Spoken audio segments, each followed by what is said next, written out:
Good morning students. Today we discussing about the bond healing. ठीक है, आज हम बॉन्ड हीलिंग के बारे में बात करेंगे। Bond healing is the topic of pathophysiology. Basically जो आपका इन्फ्लामेशन रिपेयरमेंट है, सेल का इन्फ्लामेशन रिपेयरमेंट का पार्ट है बॉन्ड हीलिंग। स्पेशली जो बॉन्ड हीलिंग है वो हम स्किन की बात करेंगे। बॉन्ड हीलिंग आप सब पहले तो हम बाउंड को जानते हैं। बाउंड आप सभी लोग जानते होंगे। बाउंड जिसे हम हिंदी में चोट भी बोलते हैं। बॉन्ड मतलब क्या है कि मतलब क्या बॉन्ड हीलिंग का बॉन्ड का मतलब ये हो सकता है the structure of the any skin या structure of the any organ of the या structure of the upper surface of the skin is change due to the any injury. किसी इंजरी होने के कारण किसी भी ऑर्गन की सरफेस का कोई स्ट्रक्चर चेंज हो जाता है, उस कंडीशन को बोलते हैं हम बाउंड। अब इस प्रोसेस की जो हीलिंग शुरू होती है, ये बॉन्ड जो स्ट्रक्चर चेंज हुआ है सेल इंजरी होने की वजह से, उस ऑर्गन की जो सेल इंजरी की वजह से जो उसका स्ट्रक्चर चेंज हुआ है, उसकी जो रीमॉडलिंग होने की प्रोसेस को हम क्या बोलते हैं, बॉन्ड हीलिंग कहते हैं।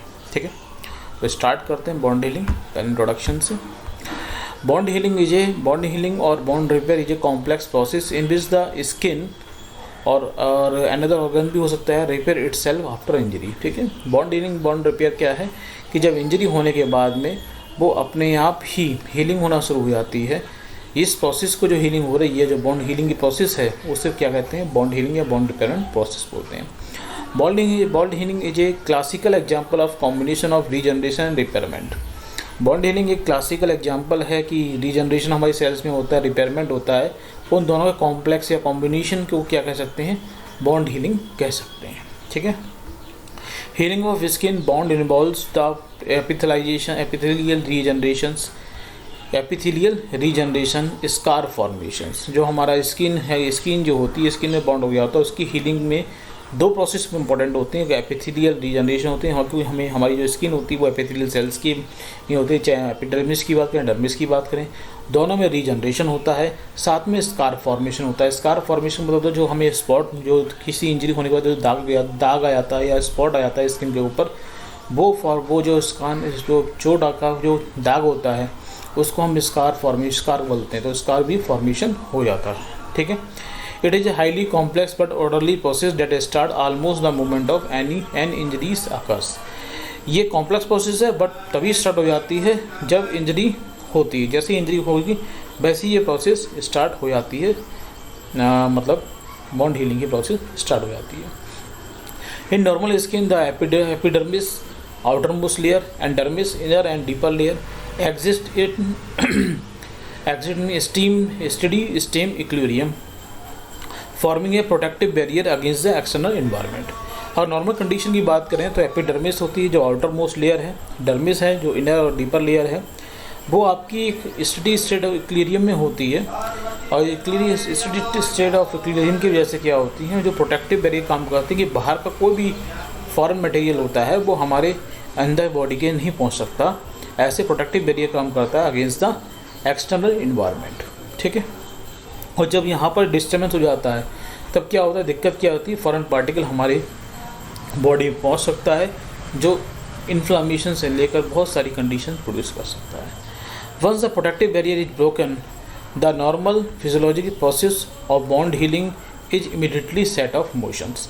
जैसे ही ये प्रोटेक्टिव बैरियर यानी कि या एपिथेलियल टिश्यू एपिडर्मिस या डर्मिस में कोई भी ब्रेकडाउन होता है, कोई टूट फूट होती है, इस जो टूट फूट होने की वजह से क्या होगा, प्रोटेक्टिव बैरियर ब्रोकन हो जाएगा।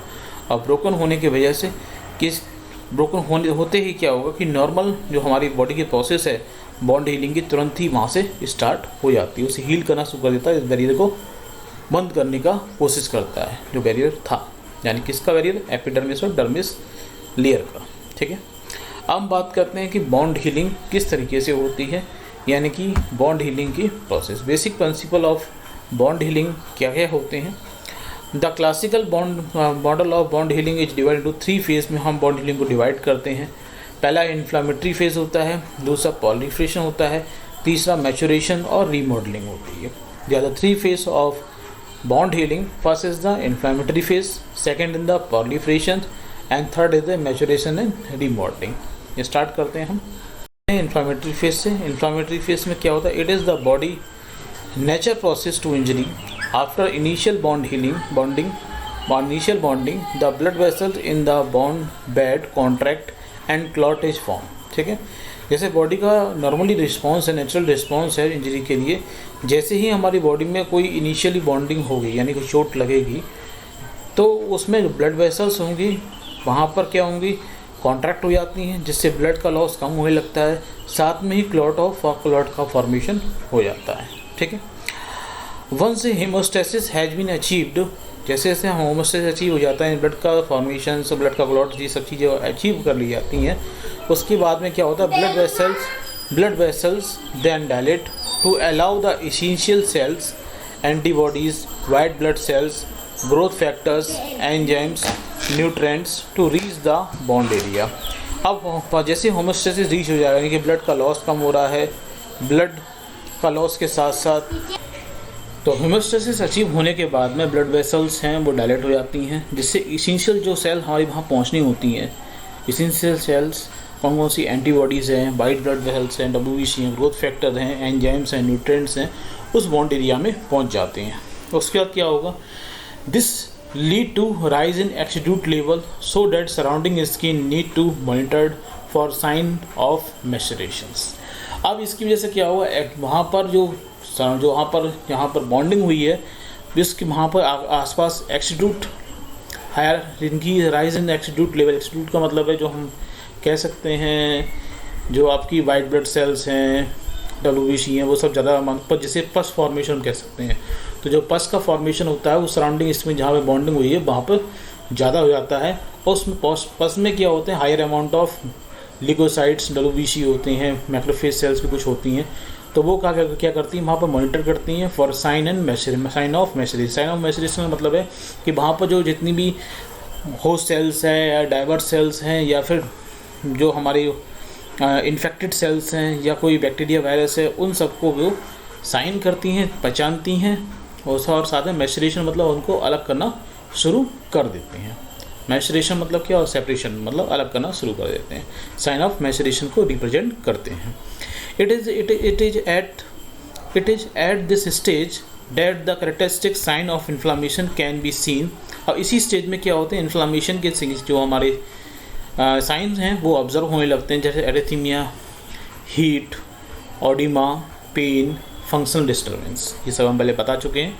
ये सब प्रोसेस में ब्लड का वहाँ फ्लो ज़्यादा होगा, हीट हो जाएगी, ऑडिमा हो जाएगा, पेन होगा, फंक्शनल डिस्टर्बेंस हो जाते हैं। ठीक है, इसके बाद क्या प्रोसेस होती है?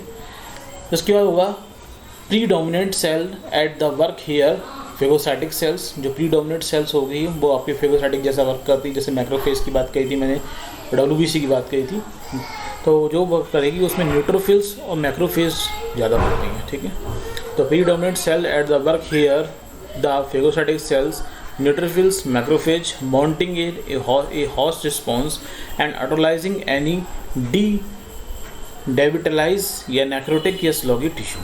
अब यहाँ पर क्या हुआ?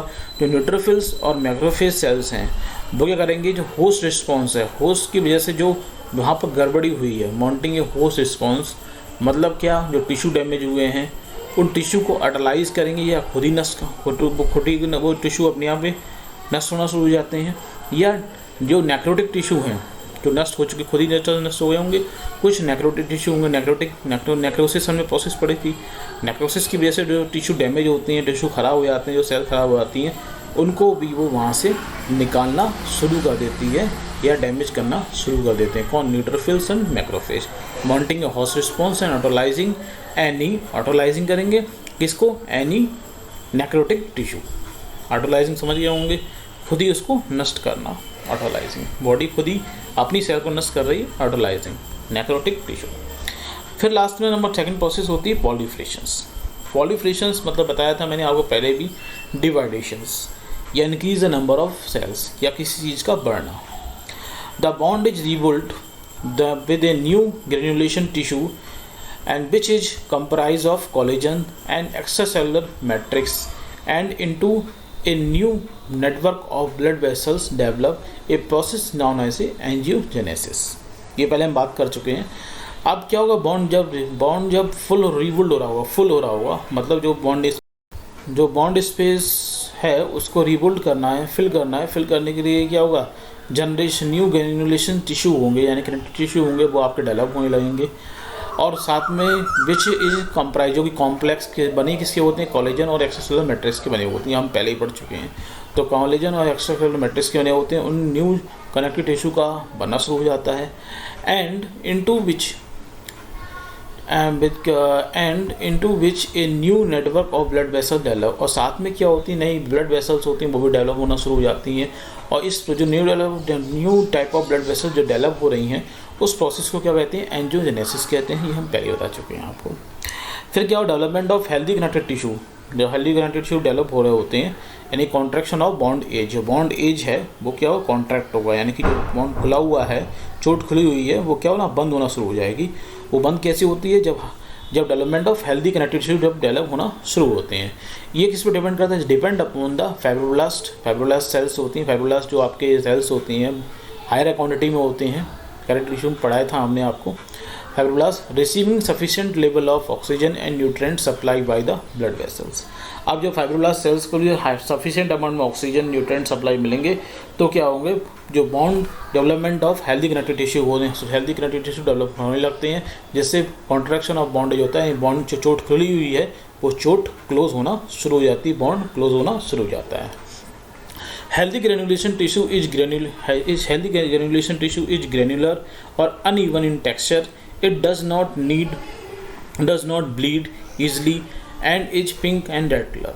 जो आपके हेल्दी ग्रेनुलर टिश्यू डेवलप हुए हैं वो अनइवन टेक्सचर के होते हैं। अनइवन टेक्सचर और ग्रेनुलर अनइवन टेक्सचर मतलब है उसमें कोई प्रॉपर तरीके से, जैसे हमारी स्किन जैसे दिख रही है वो एक इवन टेक्सचर है, लेकिन वहाँ पर क्या हो, अनइवन टेक्सचर होंगे, ऊपर नीचे मतलब क्या होंगे, खुदरे हैं, या फिर कहीं ज़्यादा टिश्यू ग्रोथ हो गई, कहीं कम टिश्यू डेवलप हुई है, इस तरह की ग्रेनुलर टिश्यू की ग्रोथ होती है। और ये जो होते हैं, इट डज नॉट ब्लीड, उसके अंदर ब्लड नहीं निकलेगा, ये पिंकिश और रेड कलर के हमें दिखाई देते हैं, ठीक है। The colour and condition of the granulation tissue is often and indicating A how the bond is healing. अब जो कलर हो, जो है ग्रेनुलेशन, जो कनेक्टिव टिश्यू का जो कलर है वो डिपेंड इस पर करता है कि वो बॉन्ड किस तरीके से हील हुआ है या किस तरह की इंजरी थी। जैसे dark granulation tissue can be indicate, जहाँ पर क्या होगा, डार्क कलर के कनेक्टिव टिश्यू डेवलप होते हैं, इंडिकेट पुअर परफ्यूजन्स, वहाँ पर ब्लड प्रॉपर तरीके से नहीं पहुँच पा रहा है। जहाँ ब्लड प्रॉपर तरीके से ब्लड नहीं पहुँच पा रहा है तो वहाँ पर क्या होगा, वहाँ टिश्यू जो होंगे वो डार्क कलर के डेवलप होंगे।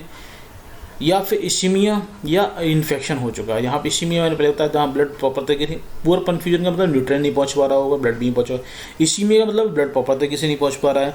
इन्फेक्शन भी हुआ है, और इन्फेक्शन हुआ है वहाँ भी क्या होगा, डेवलप जो टिश्यू हो कैसे होंगे, डार्क ग्रेनुलेशन के, वहाँ पर डार्क एक स्पॉट टाइप का बन सकता है, ठीक है। अब लास्ट हम बात करेंगे आपका, लास्ट में प्रोसेस होती है इसी में, epithelial cell finally resurface the bond. उसके बाद में क्या होती है, एपिथेलियल सेल जो बाहर वाली हमारी डर्मिस की, एपिडर्मिस की है, वो जल्दी जल्दी रीसरफेस होने लगती है, बॉन्ड का सरफेस द्वारा फॉर्म होने लगता है, और इस प्रोसेस को हम बोलते हैं एपिथेलाइजेशन बोलते हैं, ठीक है। And last one is the process the maturation of remodelling. इस प्रोसेस में क्या होता है, it is a final phase of bond healing की, and occur once the bond has close. ये जब प्रोसेस होती है जब हमारी बॉन्ड क्लोज हो गई होती है। This process involve the remodelling of collagens which increase the tensile strength of the bond. इसमें क्या होता है, जो हमारी जो बॉन्ड क्लोज हो गई है उसके नीचे जो हमारे टिश्यू हैं वहाँ पर कोलेजन का फॉर्मेशन हो रहा होता है। रीमॉडलिंग कोलेजन की होती है, कोलेजन की हमें बताया था, कोलेजन प्रोटीन क्या होती है, स्ट्रेंथ देती है। अब वहाँ कोलेजन प्रोटीन रीमॉडलिंग हो जाएगी, जिसकी वजह से क्या होगी, अंदर के जो टिश्यू हैं जो चोट बंद हो चुकी है वहाँ पर क्या होगी, अच्छी तरीके से बॉन्डिंग हो जाएगी, वहाँ की टेंसिल स्ट्रेंथ क्या होती है बॉन्ड की बढ़ जाती है, यानी चोट जल्दी खुलेगी नहीं, ओपन नहीं होगी, क्लोज अच्छी तरीके से रहता है। Cellular activity reduce the number of blood vessels in the bond area regress and decrease. अब जो बॉन्ड हीलिंग जिस एरिया में हो रही थी, जब बॉन्ड प्रॉपर तरीके से हील हो चुका है तो सेलर एक्टिविटी जो बहुत ज़्यादा बढ़ चुकी थी वो कम हो जाएगी। साथ में जो ब्लड वेसल्स ज़्यादा पहुंच रही थी, वहाँ ब्लड हायर अमाउंट पहुंच रहा था, वो कम हो जाएगा और रिग्रेस हो जाएगा, ठीक है। इस तरीके से बॉन्ड हीलिंग खत्म हो जाती है। इसको हम फिगर से चाहें तो समझ सकते हैं। जैसे बॉन्ड हीलिंग प्रोसेस 3 फेज में डिवाइड करी, इन्फ्लामेटरी फेज, पॉलीफ्रेशंस, मैचुरेशंस। इन्फ्लामेटरी फेज क्या होती है, मुश्किल से इमीडिएट टू 2 से 5 दिन चलती है। जब जैसी बॉन्ड हीलिंग हुई 2 से 5 दिन की चलेगी। इस प्रोसेस में होता क्या है, इस प्रोसेस में होगा क्या, इन्फ्लेमेटरी फेज में पहले इमीडिएटली स्टार्ट हो जाएगी, जैसे बॉन्ड चोट लगी, बॉन्ड हुआ तुरंत स्टार्ट हो गई, 2 से 5 दिन चलेगी। इसमें ब्लीडिंग स्टॉप होती है। पहले तो प्रोसेस हीमोस्टेसिस, मतलब ब्लड का लॉस होना कम होता है। कैसे होगा, कॉन्स्टिट्यूशन ऑफ ब्लड सप्लाई, यानी ब्लड वेसल्स कॉन्टैक्ट हो जाएगी, साथ में वहाँ पे क्लॉट फॉर्म हो जाएगा। अब फॉर्मेशन ऑफ स्कार्फ मतलब क्या है, जब ब्लड क्लॉट हुआ तो उसके ऊपर कुछ हल्के हल्के इस तरह की चीज़ें बन जाती हैं, जिससे वहाँ से ब्लड प्रॉपर तरीके से बाहर नहीं निकल पाता है। फिर इन्फ्लामेशन होगा इसी में ही, ओपनिंग द ब्लड सप्लाई, फिर वहाँ पे ब्लड सप्लाई दोबारा शुरू हो जाती है। और cleansing the bound, cleansing bound मतलब क्या है, वहाँ पर जितने भी डाइवर्स हैं या होस्ट सेल्स हैं या बैक्टीरियल सेल्स हैं, उन सबको वहाँ से हटाना शुरू हो जाता है। फिर सेकेंड प्रोसेस क्या होती है, पॉलीफ्रेशंस। ये कब से स्टार्ट होती है, 5 डे से 3 वीक्स, 5वें दिन से 3 वीक तक ये जो प्रोसेस चलती है, पॉलीफ्रेटिव प्रोसेस। इसमें क्या होता है, पहले ग्रेनुलेशन मतलब development of the connective tissue, new collagen tissue develop होंगे, न्यू कैपिलरी डेवलप होंगी, ठीक है। फिर उसके बाद दूसरी प्रोसेस में क्या होती है, कॉन्ट्रैक्शन होता है, यानी बॉन्ड एज पुल टुगेदर। बताया था मैंने आपको, जब जो आपकी ग्रेनुलर टिश्यू जब बहुत डेवलप होना शुरू हो जाते हैं तो बॉन्ड जो होती है, जो खुली हुई है, ओपन है बॉन्ड है, वो आपका क्या होता है, क्लोज होना शुरू हो जाता है। फिर क्लोज होने के बाद में एपिथेलाइजेशन होती है, जो अपर सरफेस है वहाँ पे एपिथेलियल सेल का फॉर्मेशन हो जाता है। Cell cross over the most surface and cell travel about the 3 centimeter point of origins. अब सेल वहाँ पर क्या होती हैं, वो कवर कर देती हैं उस मॉस्ट सरफेस को, और cell travel about 3 centimeter from the point of origins, ठीक है। और सेल वहाँ पर क्या होती हैं, 3 सेंटीमीटर के आसपास पूरी तरीके से ट्रेवल होकर ओरिजिन हो जाती हैं। लास्ट प्रोसेस क्या है, मैचुरेशन। मैचुरेशन में कोलेजन, मैंने बताया था collagen form increase the tensile strength of the bond, बढ़ जाएगा। साथ में स्कार टिश्यू इज ओनली 80% ऐसे स्ट्रॉन्ग ऐसे ओरिजिन टिश्यू। स्कार टिश्यू मतलब जहाँ पे इंजरी हो जाती है, वहाँ में स्पॉट हो जाता है, इंजरी होने के कारण जब बॉन्ड हीलिंग होती है वहाँ पर कोई दाग पड़ जाता है, और दाग जो पड़ता है उसको क्या बोलते हैं, स्कार टिश्यू बोलते हैं। स्कार टिश्यू 80% स्ट्रॉन्ग होते हैं ऐसे ओरिजिन टिश्यू से, जिससे बॉन्ड वहाँ खुले नहीं। और ये प्रोसेस जो होती है 3 हफ्ते तक हो जाती है, कभी कभी तो 2 साल भी चलते हैं जब बॉन्ड ज़्यादा बड़ा हो, ठीक है। तो ये प्रोसेस हो गई आपकी बॉन्ड हीलिंग की। अगर वीडियो समझ में आया हो तो लाइक कीजिएगा, कोई क्वेश्चन हो तो कमेंट बॉक्स में ज़रूर पूछिएगा। अगर चैनल को सब्सक्राइब नहीं किया है तो चैनल को प्लीज़ सब्सक्राइब कीजिएगा। और आपको लगता है कि वीडियो किसी और का भला कर सकती है, किसी और के काम आ सकती है, तो उसको ज़रूर शेयर कीजिएगा, कुछ उसको भी हेल्प हो सकती है।